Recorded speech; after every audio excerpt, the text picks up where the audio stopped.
Hello.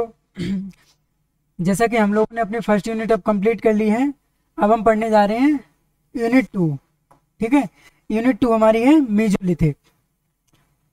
Unit 2, ठीक है, unit 2 है आपकी मीजोलिथिक। ठीक है, तो आपको यूनिट 2 में स्पेशली आपको मीजोलिथिक और नियोलिथिक दो चीज़ें पढ़नी है। तो सबसे पहले आप जो मेन मेन पॉइंट्स होते हैं कि मीजोलिथिक क्या था और नियोलिथिक क्या क्या था, इसको आप पढ़ लीजिए। ठीक है, जैसे मीजोलिथिक में ये पॉइंट बहुत जल्दी जल्दी याद करो, क्योंकि अगर आप आराम से करेंगे तो ये नहीं हो पाएगा। मीजोलिथिक क्या है? मीजोलिथिक में जो औजार थे, मतलब टूल्स टूल्स थे, वो मेजोलिथिक में आकार में छोटे हो गए। पैलियोलिथिक में बड़े बड़े थे, अभी मैं बता रहा था ना कि पैलियोलिथिक में बड़े बड़े आकार के औजार थे, तो मेजोलिथिक में क्या हुआ, वो सब छोटे छोटे हो गए। ठीक है, और शिकार और जो मतलब जब आकार छोटे हो गए, अच्छे हो गए, मतलब पहले से ज्यादा अच्छे हो गए, तो आप क्या कर सकते हैं, आप जानवरों को मार सकते हैं, मछलियों को पकड़ सकते हैं। यानी कि ये आपके लिए क्या हो गया, एक प्लस पॉइंट हो गया। ठीक है, और तो इसको आप लिख सकते हैं छोटे हथियार, छोटे औजार हो गए जिनसे आपको, मतलब पैलियोलिथिक की तुलना में ये नहीं लिखना है कि छोटे औजारों को औजार हो गए, वो क्या हो गया, पैलियोलिथिक की तुलना में जो जो मतलब औजार थे, उपकरण, वो क्या हो गए, छोटे हो गए। ठीक है, उसके बाद इनको, अच्छा हाँ, और इन औजारों को एक स्पेशल नाम दे दिया गया, माइक्रोलिथ। इनको हमने क्या बोल दिया, इनको हमने एक स्पेशल नाम दे दिया, माइक्रोलिथ। ठीक है, अच्छा फूड, अच्छा अब ये आवाज खाना कहाँ, अब इनको टूल मिल गए, टूल मिलने के बाद इनको खाना कहाँ से, ये चीजें मेन मेन अपने पॉइंट में बैठा दो कि मेजोलिथिक में छोटे औजार हथियार हो गए, या औजार जो उपकरण थे वो छोटे हो गए। इनको हम क्या कहते थे, इनको हम माइक्रोलिथ कहते हैं। माइक्रोलिथ मतलब नुकीले, माइक्रोलिथ का मतलब नुकीले। ये तीन चार पॉइंट हैं, वो अच्छे से याद कर लो। ठीक, फूड सिस्टम क्या था, शिकार करना, मछली पकड़ना, शिकार करना, मछली पकड़ना, और छोटी मोटी कृषि स्टार्ट कर दी, आंशिक, बहुत कम मात्रा में आंशिक कृषि स्टार्ट कर दी। ये समझ आ गया। अभी तक पैलियोलिथिक में ऐसा नहीं था। पैलियोलिथिक में इधर उधर भागता था मनुष्य, यायावर की तरह जीवन जीता था, और यहाँ पे क्या करने लगा, यहाँ पर वो शिकार करने लगा, जानवरों को मार के खाने लगा, और थोड़ी बहुत खेती करने लगा।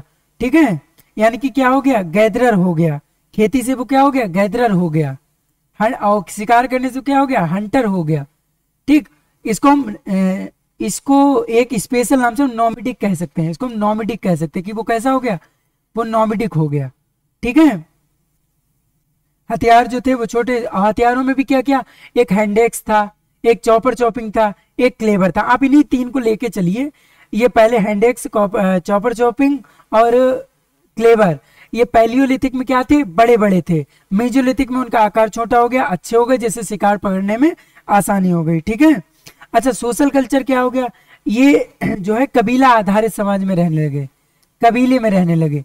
ये लोग कैसे रहने लगे, अब ये कबीले में रहने लगे थे। ठीक, सामूहिक जीवन बिताते थे। कबीले में रहने का मतलब सामूहिक, सामूहिक। अब पॉलिटिकल की बात करें तो कबीले में रहते थे, लेकिन इनमें संगठित शासन व्यवस्था नहीं थी। ये चलते अपने कबीला आधारित समाज पे चलते थे, कोई शासन व्यवस्था का कोई मतलब नहीं, ये आराम से अपने पे चलते। तो आपको क्या पकड़ना है, यहाँ सबको पकड़ना, माइक्रोलिथ मतलब आकार में छोटे औजार। उसके बाद फूड, एक कृषि से, मछली से, और मतलब गैदरर, हंटर, नॉमिडिक, ये आपको पकड़ना है। रहते कैसे थे, कबीले में रहते थे। आपको मेजोलिथिक में तीन चीजें पकड़नी है, हथियार जो थे मतलब औजार, उपकरण, चॉपर चॉपिंग, क्लीवर और हैंडेक्स, इनका उदाहरण देते हुए चलना है। ठीक, अब देखो नियोलिथिक में क्या हुआ। अच्छा हाँ, और एक चीज, एक पॉइंट और देख लो, ये बनते काय पे थे, जो माइक्रोलिथ थे वो काय पे बनते थे, वो अभी तक जैसे मान लो उसमें चैट पत्थर पे बनते थे। पैलियोलिथिक में चैट नाम के पत्थर पे बनते थे, लेकिन अब काय पे बनने लगे, अब गैस पर पे बनने लगे। गैस पर, चैट, क्वार्ट्ज, मतलब अब जो है पत्थर की क्वालिटी भी बदल गई है।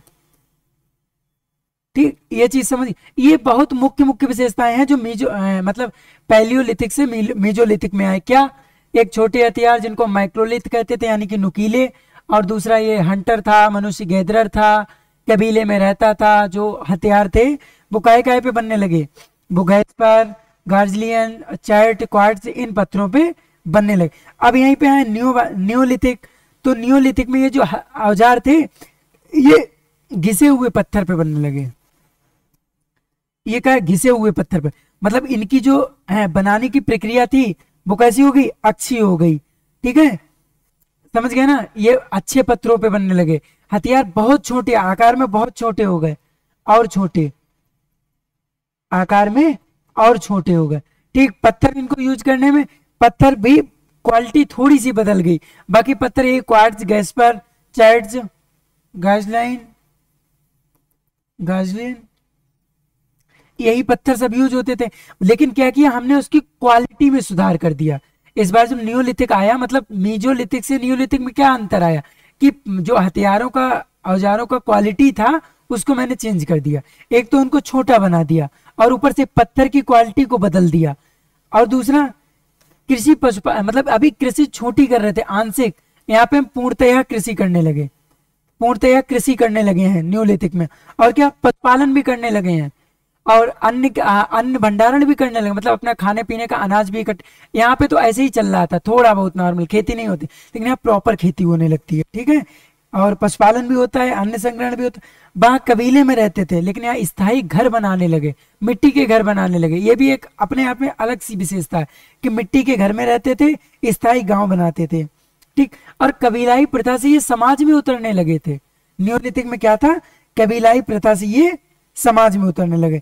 तो उम्मीद है कि आपको ये छोटे छोटे पॉइंट जो हैं वो अच्छे से समझ आ गए होंगे। ठीक है, क्या क्या है एक बार इसको रिवाइज कर लीजिए कि मेजोलिथिक में नियोलिथिक की तुलना में जो औजार थे वो छोटे हो गए, माइक्रोलिथ हो गए, शिकार करते थे, मछली पकड़ते थे, कृषि बहुत छोटी मोटी थोड़ी थोड़ी कृषि करते थे, कबीले में रहते थे। लेकिन नियोलिथिक में जो औजार बनते थे वो कैसे थे, घिसे हुए पत्थर पे, अच्छे पत्थर पे बनते थे, छोटे पत्थरों पे बनते थे, खेती प्रॉपर होने लगी थी, अनाज को इकट्ठा करने लगे थे। अच्छा, इसका और थोड़ा क्वांटिटी क्वालिटी गिरा दो तो वो हो जाएगा। पैलियोलिथिक में चीज वही है, पत्थर सब देखो, इसमें पत्थर बढ़ गए, उसमें केवल चैट यूज होता था, इसमें पत्थर बढ़ गए, इसमें पत्थर की क्वालिटी में सुधार आ गया, बस चीज वही है। इसमें कबीले में रहने लगे, लेकिन पैलियोलिथिक में कबीले में भी नहीं रहते थे, पहले कबीले में भी नहीं रहते थे, फिर कबीले, अब प्रॉपर गांव में रहने लगे। ये चीज समझ आ गई कि पैलियोलिथिक, मेजोलिथिक और नियोलिथिक, इनमें प्रॉपर थोड़ा थोड़ा अंतर क्या है। ठीक है, अब देखो हमारे यहाँ हमारे सिलेबस में मेजोलिथिक और नियोलिथिक दो दिए गए हैं। ठीक, तो दो दो सबका दिया गया है, हम लोग एक एक पढ़ लेते हैं। ठीक है,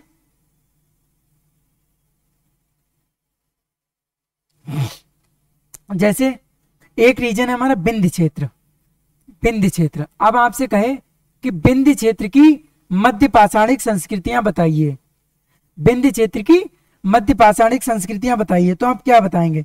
सबसे पहले तो आप बताएंगे कि जो मध्य पाषाण काल है वो कब से कब तक है, 1000 से लगभग 4 हाँ भाई 3-4 के तक ये चलता है।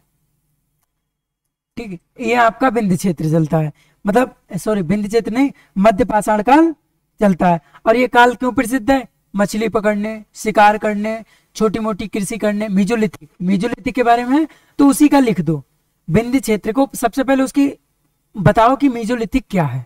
क्वेश्चन करते समय सबसे पहले क्वेश्चन करता है मेजोलिथिक क्या है, फिर वो कि उसकी विशेषता क्या है, कि मछली पकड़ता था, छोटी मोटी कृषि करता। इस तरीके से आप इसको कर देंगे। ठीक है, उसके बाद आप एक भौगोलिक पृष्ठभूमि लिखेंगे कि विंध्य क्षेत्र है कहां पे। तो विंध्य क्षेत्र मोरहाना पहाड़, जो मोरहाना पहाड़ है लेखैया में। ठीक, विंध्य क्षेत्र को इस रीजन मतलब इन्हीं रीजनों को हम विंध्य क्षेत्र के अंतर्गत रखते हैं, मतलब इनके बारे में अध्ययन करेंगे, इसका मतलब हम विंध्य क्षेत्र का अध्ययन करें। अच्छा, नदियां कौन कौन सी हैं, नदियां बेलन, टोन्स, यही सब नदियां हैं। ठीक, नदियां का नाम है आपको, मतलब यानी इसकी भौगोलिक पृष्ठभूमि आपको अच्छे से पता लग गई कि बेलन और टोन्स नदियां हैं और मोराना पहाड़ और लेखैया ये सब उसके पुरा स्थल है, मतलब साइट्स हैं जिनके बारे में आपको अध्ययन करना है। ठीक है, तो सबसे पहले एक मेसोलिथिक का क्वेश्चन आया, सबसे पहले मेसोलिथिक के बारे में लिखा, उसके बाद भौगोलिक पृष्ठभूमि, बिंद क्षेत्र की आई तो बिंद क्षेत्र का लिखो, गंगा प्लेन की आई तो गंगा प्लेन का लिखो, ठीक है। और बहुत चांस है कि बिंद क्षेत्र का ही आएगा, ठीक है। तो बिंद क्षेत्र की ये लिख दी कि मोराना पहाड़ लेखैया का हम अध्ययन इसके अंतर्गत करते हैं, और ये बेलन और टोन्स आदि नदियों के आसपास के क्षेत्र को हम क्या कहते हैं, बिंद क्षेत्र कहते हैं, ठीक। आप आ जाओ सीधे विशेषताओं पर, क्योंकि ये पूछता ही यही है ना कि बिंद क्षेत्र की विशेषता, तो सीधे विशेषताएं। अब विशेषताएं देखो, मैं केवल हेडिंग लिखूंगा। नंबर 1, माइक्रोलिथ का प्रयोग। माइक्रोलिथ का पहली विशेषता हो गई कि ये लोग माइक्रोलिथ का प्रयोग करते हैं। अब माइक्रोलिथ क्या क्या थे, blade, burin, scraper, blade, burin, scraper,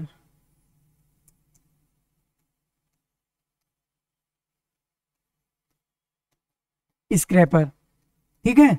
अभी मैंने आपको बताया था कि माइक्रोलिथ मतलब उससे छोटे, पैलियोलिथिक से थोड़े छोटे यूज करते थे, ठीक है। कौन कौन से ये यूज करते थे, ब्लेड, ब्यूरिन और स्क्रैपर। किस पत्थर पे बनाते थे, इनको हम बनाते थे क्वार्ट्ज। आप इसी को लिखेंगे, अच्छे से लिख देंगे कि माइक्रोलिथिक हेडिंग डाल के कि जो मध्य पाषाणिक संस्कृतियों में बिंद क्षेत्र के लोग थे वो ब्लेड, ब्यूरिन और स्क्रैपर आदि उपकरणों का यूज करते थे। और ये जो उपकरण होते थे वो कहाँ पे बनते थे, किस पत्थर पे बनते थे, वो क्वार्ट्ज, चालसिडनी,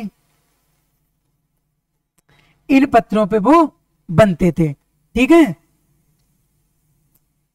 अच्छा, इनके साथ साथ में, इन पे तो पत्थर बनते ही थे, इसके साथ साथ में लकड़ी या हड्डी से बने भी पत्थर इनके साथ साथ में चलते थे। बिंद क्षेत्र में मध्य पाषाण काल में लकड़ी व हड्डी से बने पत्थर भी होते थे, ठीक है। तो पहली हेडिंग आप माइक्रोलिथ डाल के ये सब पॉइंट लिख देंगे कि क्या क्या परिवर्तन आया और बिंद क्षेत्र में आपको क्या क्या देखने को मिला। एग्जाम्पल, सबसे मेन एग्जाम्पल, तो इसका एग्जाम्पल है बघोर। बघोर में हमें ऐसा देखने को मिला है, क्योंकि वहां ये उपकरण मिले हैं और साथ में हड्डी और लकड़ी के बने भी उपकरण मिले हैं, तो आप बघोर डाल देंगे, ठीक है। यहाँ पे आपको क्या मिला है, यहाँ पे आपको ब्लेड टूल मिला है। एग्जाम्पल सब में लिखना है। माइक्रोलिथ का प्रयोग किया तो मतलब उसका एग्जाम्पल। ऐसा आपको बिंद क्षेत्र में ऐसा आपको कहाँ दिखा, तो बिंद क्षेत्र में जो बघोर है साइट, हमें वहां पे ऐसा दिखा है, ठीक है। और चौपानी मांडो, चौपानी मांडो में भी हमें ये सब मिला है, ठीक है। तो पहली विशेषता इसकी अच्छे से लिख दी, एग्जाम्पल लिख दिया। अगली विशेषता है इसकी आवासीय संरचना। आवास, आवास क्या था, आवास कैसे थे, मतलब बिंद क्षेत्र में लोग रहते गए, तो बिंद क्षेत्र में झोपड़ियों के अवशेष मिले हैं। बिंद क्षेत्र में हमें झोपड़ी मिली है और अग्निकुंड मिले हैं। यानी कि झोपड़ी मिलने का मतलब ये लोग कैसे रहते थे, झोपड़ी बनाकर रहते थे। अभी मैंने बताया कबीले टाइप से, तो ये लोग झोपड़ी बनाकर रहते थे, यही हमें प्रमाण मिला है, ठीक है। इसकी उदाहरण इसका देखो, चौपानी मांडो, मैदहा। चौपानी मांडो ये आप पुरातन मतलब स्थल है उनके, याद कर लो। मैदहा में आपको झोपड़ी मिली है और अग्निकुंड के साक्ष्य मिले हैं। चौपानी मांडो में भी आपको ये सब मिला। हम क्या कर रहे हैं, हम बिंद क्षेत्र की पुरापाषाणिक संस्कृतियों को बता रहे हैं, ठीक। तो आवास में हमको झोपड़ी मिल रही, अग्निकुंड मिल रहा, एक चौपानी मांडो से हमको ये मिल गया उदाहरण, और मैदा। ऐसे ही मैं आपको सब बता रहा हूं, आप जल्दी जल्दी इसकी हेडिंग्स को देखिए और साथ साथ में एग्जाम्पल जरूर देखिए, सबसे मैटर करता है एग्जाम्पल, ठीक। अब आर्थिक जीवन, आर्थिक जीवन मतलब आप ये कैसे कमाते खाते थे, तो आर्थिक जीवन में क्या आ जाएगा, आर्थिक जीवन में शिकार करते थे, मछली पकड़ते थे, छोटी मोटी कृषि करते थे, क्योंकि अभी हम पढ़ चुके हैं पैलियोलिथिक से मेसोलिथिक में यही परिवर्तन आया।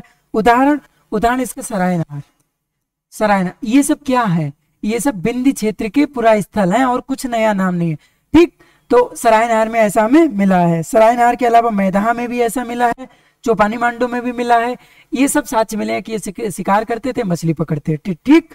उसके बाद दफन मतलब सब प्रसादन, मतलब दफन विधियां क्या थी, तो दफन विधियों में देखो ये झुकी अवस्था में दफन करते थे, मतलब ये प्रॉपर लिटा के सीधा नहीं दफन करते थे, बल्कि जो सब रहता था उसको झुकी अवस्था में दफन करते थे, ठीक है। और एक चीज और स्पेशल ये था, वो औजार भी साथ में रखते थे। उसके साथ साथ में ये लोग औजार कब, मेसोलिथिक में, किस क्षेत्र में, बिंद क्षेत्र में, हम बिंद क्षेत्र पढ़ रहे हैं, ठीक। और दूसरों, स्त्रियों के लिए अलग था दफन पद्धति और पुरुषों के लिए अलग था। यही को आप विस्तार से लिख देना कि स्त्रियों के लिए अलग था और पुरुषों के लिए अलग था। झुकी हुई स्थिति में दफन करते थे, साथ में औजार भी रखते थे। अच्छा, इसका कहाँ से मिला है? सराय नहर। एग्जाम्पल सबके लिए आपको सराय नहर, सराय नहर से आपको 12 शव मिले हैं। सराय नहर से आपको कितने मिले हैं? 12 मानव कंकाल मिले हैं। ठीक है। दूसरा मैदाहा, मैदाहा में आपको सामूहिक दफन मिला है। सामूहिक दफन मतलब, और हड्डी के आभूषण औजार बौजार भी मिले हैं। ठीक, मैदाहा और सराय नहर, इसके 2 एग्जाम्पल अच्छे से हो गए। ठीक, उसके बाद अगर हम देखें धार्मिक जीवन, तो धार्मिक जीवन में ये पूजा करते थे मातृदेवी की। ये लोग मेसोलिथिक में मातृदेवी की मतलब आस्था इनमें भरी हुई थी, ये मातृदेवी की पूजा करते थे। और साथ साथ में जो शक्तियों का प्रतिनिधित्व करते हैं, मतलब जैसे काली का आपने विकराल रूप देखा, दुर्गा का नर, ऐसी शक्तियों का प्रतिनिधित्व करते थे, मतलब उनको मानते थे, इनको अच्छे अच्छे से। तो धार्मिक जीवन में ये लोग महत्व रखते थे, मातृदेवी की पूजा करते थे। ठीक है। अब अच्छा, इसका उदाहरण है बघोर। बघोर प्रथम, बघोर प्रथम से आपको इस बात का प्रमाण मिलता है। क्यों प्रमाण? इसलिए मिलता है क्योंकि वहां पे एक त्रिकोणीय शिला मिला है, जिसको हम अंगा देवी यही बोलते हैं ना सर, अंगा देवी। ये स्पेशल है, आप इसको एग्जाम में जरूर लिखेंगे, ये बहुत बहुत स्पेशल। एक जैसे ऐसा था, हम लोग अन्वेषण कर रहे थे तो हमको कुछ टुकड़े मिले, जब हमारे इतिहासकारों ने उन टुकड़ों को जोड़ा तो वो एक त्रिकोण ऐसे बना। अब कर रहे थे तो आसपास के लोग भी थे, लोगों ने देखा, वो डर से भागने लगे, डर से भागने लगे। अब भाई इतिहासकार चक्कर में पड़ गए कि हुआ तो हुआ क्या। तो अंगारा जो उसको फिर उन्होंने पता किया, तो उन्होंने बताया कि एक जमाने में ऐसी मूर्ति अंगारा देवी की होती थी, जो बहुत बड़ी शक्ति होती थी, जिनसे लोग डरते थे। ये एग्जाम्पल जरूर लिखना है। अंगा देवी अंगा, मतलब हमारे इतिहासकार कर रहे थे तो त्रिकोणीय पिरामिड बघोर से मिला है, इसको आप जरूर मेंशन करेंगे, कुछ भी हो जाए मेंशन जरूर करेंगे। ठीक है। तो धार्मिक जीवन पता लग गया। उसके बाद चित्रकला और सांस्कृतिक की बात करें तो ये लोग जैसे गुफा चित्र बनाते थे, गुफाओं में ये लोग शिकार करते हुए बना रहे हैं अच्छे से। ठीक है। और पत्तों पे बना दे रहे हैं, और नृत्य की भी मूर्तियां बना रहे हैं, मतलब ये लोग इस चीज में परफेक्ट हो चुके थे। लेकिन कब? पैलियोलिथिक की तुलना में। अब ये पूर्ण परफेक्ट नहीं हुए, पैलियोलिथिक की तुलना में थोड़ा सा। इसका एग्जाम्पल देखो, तो इसमें देखो गेरुए रंग का शिकार चित्र जो मोराहाना पहाड़ है, मोराहाना पहाड़ में गेरुए रंग से चित्रकारी करी गई है, ये इसका एग्जाम्पल है। ठीक, तो आपने अभी क्या क्या देखा, जल्दी से एक बार सबको देख लेते हैं। सबसे पहले आपने माइक्रोलिथ का प्रयोग देखा। ठीक, तो भगोर प्रथम से देख लिया। आवासीय संरचनाएं चौपानी मांडो और मैदाहा से देख ली। आर्थिक जीवन सराय नहर से देखा। दफन विधियां जहां पे सराय नहर में 12 मानव कंकाल थे वो देख लिया। धार्मिक जीवन भगोर प्रथम से देख लिया। ठीक है। उसके बाद चित्रकला आपने मोराहाना पहाड़ से देख लिया। आप इसी को एक एक हेडिंग को अच्छे से एग्जाम्पल के साथ जरूर मेंशन कीजिए। ठीक, मेंशन को एग्जाम्पल को आराम से अंडरलाइन कीजिए। तो उम्मीद है कि आपको ये सब अच्छे से समझ। अच्छा, स्थल इसके कौन कौन? मैदाहा, चौपानी मांडो, दमदमा और जो है सराहना पहाड़, मोराहाना पहाड़, ये सब इसी का एग्जाम्पल है। ठीक है। चौपानी मांडो और ये जो चल रहा है मैदाहा, इनको तो आप याद ना आए तब भी डाल देना। ठीक, लेकिन अगर अच्छे से याद है तो उसी को लिखना। ये 5-6 हेडिंग मैंने बताई हैं, आपको अच्छे से समझ आ गए। ठीक, अब हम एक ऐसे ही पढ़ लेते हैं नियोलिथिक का। इसी प्रकार उम्मीद है कि आप गंगा घाटी का भी कर लेंगे, उसमें भी सब यही हेडिंग पढ़ेंगी। और उसमें जो एग्जाम्पल आएंगे वो एग्जाम्पल का है क्या आएंगे? वो एग्जाम्पल आएंगे उसके क्या नाम, गंगा पहाड़ के। ठीक है। अब हम पढ़ने जा रहे हैं अपना नियोलिथिक। चलो, तो हम गंगा पहाड़ के लिए, गंगा मैदान के लिए, सॉरी गंगा प्लेन के लिए नियोलिथिक एक बता दे रहे हैं। ठीक है। Ganga plane Neolithic. यूनिट 2 हमारी इसी क्वेश्चन के बाद समाप्त हो जाएगी, मतलब यूनिट 1 और 2 अच्छे से हो जाएगी। ठीक है। यूनिट 2 देख लिया। तो गंगा प्लेन के लिए अब आप देखिए, इसका जो मतलब नियोलिथिक का मैं क्या बताया था, लगभग आपको उसी से 3000 से 600 के लगभग बताया था, यही तो बताया था ना। ये सबसे पहले आप टाइम पीरियड लिख देना कि नवपाषाण काल कब से कब तक होता है। और नवपाषाण काल की विशेषता कि प्रॉपर खेती, नवपाषाण काल में प्रॉपर खेती होती थी, पशुपालन होता था, और जो है स्थायी रूप से लोग रहने लगे थे, समाज को फॉलो कर रहे थे, हथियार अच्छे बनने लगे थे, पत्थर की क्वालिटी अच्छी हो रही थी, ये सब आप पैराग्राफ में एक में लिख देंगे, थोड़ा सा परिचय नप्पाषाढ़ काल का। उसके बाद आ जाओ गंगा प्लेन के बारे में, क्योंकि नप्पाषाढ़, तो गंगा प्लेन देखो कहाँ है। गंगा प्लेन मुख्य रूप से हम उत्तर प्रदेश, बिहार, पश्चिम बंगाल, इन क्षेत्रों को गंगा प्लेन के अंदर रखते हैं ना, इन्हीं को तो रखते हैं, उत्तर प्रदेश, बिहार, पश्चिम बंगाल, इनको हम गंगा। अच्छा, नदियां कौन कौन सी आ जाती हैं? गंगा नदी, यमुना नदी, घाघरा नदी, इनमें ये सब आ जाती हैं। ठीक है, तो गंगा प्लेन में ये सब मतलब राज्य आएंगे और ये सब जो है नदियां। अच्छा, मुख्य स्थल किसके क्या होंगे? मुख्य स्थल इसके लोहरादेव, लोहरादेवा, सॉरी लोहरादेव, चिरांद, ये सब इसके मुख्य स्थल हो जाएंगे। ठीक है, कोल्डी हवा, कोल्डी हवा, ठीक, आदि इसके स्थल। आप दूसरा पैराग्राफ जो बनाएंगे उसको आप इस तरीके से गंगा प्लेन का वर्णन और ये सब का। अभी क्लास के लास्ट में आपको इन सबको मतलब मैप के माध्यम से भी बताया जाएगा, क्योंकि सब में मैप बनाना बहुत जरूरी है। अभी आपको क्लास के लास्ट में सबसे पहले कंटेंट कर लें, उसके बाद मैप को एक एक करके आराम से बता देंगे 5 मिनट में। ठीक है, हो गया। उसके बाद भाई मुख्य विशेषताएं, क्योंकि नप्पाषाढ़िक संस्कृतियां लिखनी है, विंध्य क्षेत्र की लिखनी है, तो नप्पाषाढ़ भाई विशेषताएं। अब विशेषताएं, पहली विशेषता कृषि और पशुपालन, कृषि और पशुपालन, पहली विशेषता होगी कृषि और पशुपालन। ठीक है, अब देखो, तो इसमें मुख्य, देखो मैंने बोला प्रॉपर खेती कर रहे थे, तो मुख्य फसल इसकी क्या थी? धान, जौ, गेहूं, ये इसकी मुख्य फसलें थी। धान था, गेहूं था, जौ था। और पालतू पशु क्या था? ये गाय को पालता था, ये बकरी को पालता था, ये भेड़ को पालता था, क्योंकि न्यूलिथिक में प्रॉपर पशुपालन कर रहे, प्रॉपर खेती कर रहे। तो अब फसलें किस किस की कर रहे? धान कर रहे, गेहूं कर रहे, जौ कर रहे। पशुपालन, गाय, बकरी, भेड़, सूअर, इन सबको पालना है। ठीक है, उदाहरण, उदाहरण लोहरादेवा, लोहरादेवा में उदाहरण ये जरूर लिखना कि लोहरादेवा में सबसे पहले हमें चावल की खेती के साक्ष्य मिले हैं, मतलब हमें भूसी के साक्ष्य मिले हैं ना लोहरादेवा से। तो ये प्रमाण करता है, इस बात को प्रमाणित करता है कि लोहरादेवा में मतलब गंगा प्लेन में कृषि प्रॉपर हो रही थी। ठीक है, सबसे पहले लोहरादेवी। दूसरा कोल्डी हवा, कोल्डी हवा में गाय और बकरी को पाले जाने का हमको प्रमाण मिला है। तो हमारा दोनों ये पुरातत्व में दोनों चीजें हमारी प्रूफ हो रही है ना, कि कृषि को कैसे करते थे, पशुपालन। और कहाँ कहाँ मिला? लोहरादेवा में कृषि का हमें मिला उदाहरण, और जो क्या कहते हैं कोल्डी हवा में हमको पशुपालन मिला है। ठीक है, दूसरा रहते कहाँ थे? कृषि कर ली। आप दूसरा ये रहते कहाँ थे? मेन चीज आप इनके एग्जाम्पल पे फोकस करो, बाकी थ्योरी आप अच्छे से अपने आप बनाएंगे। जो मैं लिख रहा हूँ उस पर आप फोकस कीजिए। ठीक है, स्थायी तो ये रहते कैसे? ये गोलाकार बस्ती बनाकर रहते थे।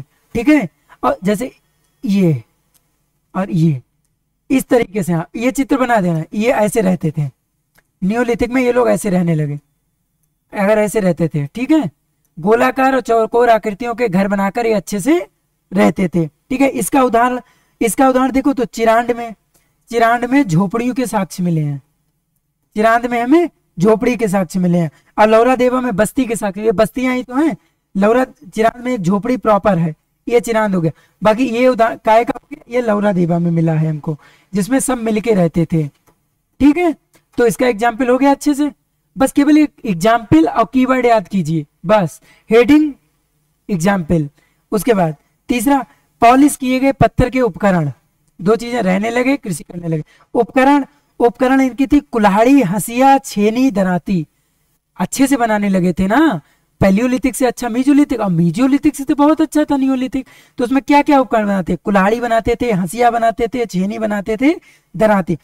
उदाहरण जैसे आप चिरांद में आपको कुल्हाड़ी मिली है, चिरांद में एक कुल्हाड़ी मिली है, इसको आप नोट करते रहिए। चिरांद में एक कुल्हाड़ी मिली है, उसमें प्रॉपर पॉलिश किया गया बहुत अच्छे से। ठीक, और चेहरदी में आपको पत्थर के उपकरण मिले। चेहरदी नाम की एक जगह है, मध्य गंगा में ही है वो भी, तो उससे आपको पत्थर के उपकरण प्रॉपर पॉलिश किए गए हैं। ये भी एक विशेषता है, नियोलिथिक में प्रॉपर पॉलिश किया जाता था अच्छा बनाने के लिए। ठीक है, उसके बाद मृदभांड और मिट्टी के बर्तन, तो इसमें देखो लाल और काले रंग के बर्तन मिले। अब लाल और काले रंग का बर्तन, ये मतलब ये हो गया कि बर्तन बनाया, उस पर पेंट कर दिया अच्छे से, उसको पहले तो घिसा, क्या किया? पॉलिश कर दिया। लोहरादेवा में आपको मिला है बर्तन, मृदभांड मिला है, वो भी मिट्टी का बर्तन। ठीक, और चिरांद में आपको जल और दूध आदि रखने के लिए एक बर्तन टाइप का मिला है। ठीक, तो ये दो एग्जाम्पल होगा क्या, एक लहुरा देवा और एक चिरांद, यानी कि ये भी एक विशेषता है, मृदभांड भी नियोलिथिक की एक विशेषता है। बाकी अब बात करें धार्मिक जीवन पे, तो धार्मिक जीवन में क्या है, ये भी मातृ देवी की उपासना करते थे, मातृ देवी को अच्छे से मानते थे, पत्थर और मिट्टी की मूर्तियों को पूजते थे। दफन प्रथा यानी कि कैसे शवों को कैसे दफनाते थे, तो कब्रों में मृतकों के साथ औजार रखते थे और ये पशुओं के अवशेष भी रखते थे, ये स्पेशल है, ये पशुओं के अवशेष भी रखते। अच्छा, इसका एग्जाम्पल जैसे चिरांद में आपको देवी की मिली है बहुत सारी आकृतियां, तो मातृ देवी की पूजा करते, चिरांद से हो गया, सिद्ध हो गया। बाकी दफन मतलब लहुरा देवा में एक ऐसा प्रमाण मिला है कि ये दफन कर, आप ऐसा करो एग्जाम्पल के 2-4 स्थान नाम याद करो, बाकी हेडिंग याद करो, ठीक, हेडिंग लिखो उदाहरण लिखो, हेडिंग लिखो उदाहरण लिखो, बाकी वही लिखना है, ठीक। अच्छा, प्रारंभिक सामाजिक संरचना क्या थी, ये लोग जैसे वहां पे समाज क्या था, कबीले से रहते थे, समाज को नहीं मानते थे, लेकिन यहाँ समाज को मानते थे। जैसे खाद्य भंडारण अगर इनको करना होता था तो ये समाज के से एक कोई खाद्य संग्रह बना लेते थे और कर लेते थे, ठीक है, ये समझ गए ना। और कोल्डी हवा से बकरी और गाय के तो अवशेष मिले ही हैं, वो तो हम आपको पहले से ही बता चुके हैं, ठीक। और उसके बाद ये लोग एक चीज और है, ये लोग नव पाषाण काल से ताम्र पाषाण काल की ओर बढ़ रहे थे, ये भी इनकी एक अच्छी विशेषता है कि ये नव पाषाण काल से ताम्र पाषाण काल बढ़ रहे हैं। जैसे चिरांद में कॉपर का औजार मिला है, चिरांद में कॉपर का, जो इस बात को है कि ये लोग साथ साथ में कहाँ बढ़ रहे थे, नव पाषाण काल से ताम्र पाषाण। तो समझ आ गया। हेडिंग क्या क्या बनानी, देखो हेडिंग आपको कृषि पशुपालन बनाना है, आवास बनाना है, उपकरण बनाने हैं, मृदभांड बनाने हैं, ठीक है, और उसके साथ साथ धार्मिक और सांस्कृतिक जीवन पे बात करनी है, प्रारंभिक सामाजिक संरचना पे बात करनी है, और इनके एक एक एग्जाम्पल लिखने हैं, मतलब कैसे दफन करते थे, पशु कौन कौन से जानवरों को पालते थे, कैसे अपने आप में परिवर्तन करते थे, ये सब कर लेंगे। ये क्वेश्चन हो गए ना आपके, ये क्वेश्चन हो गए, बोल दो कि सेकंड यूनिट हो, ठीक, ये क्वेश्चन आपके दोनों से अच्छे से हो गए। सेकंड यूनिट में यही दो लिखने हैं, आप रीजन बदल के दोनों में यही विशेषता है और उदाहरण अच्छे से कर सकते हैं, ठीक है। अब हम बात करने वाले हैं यूनिट 3 की, ठीक।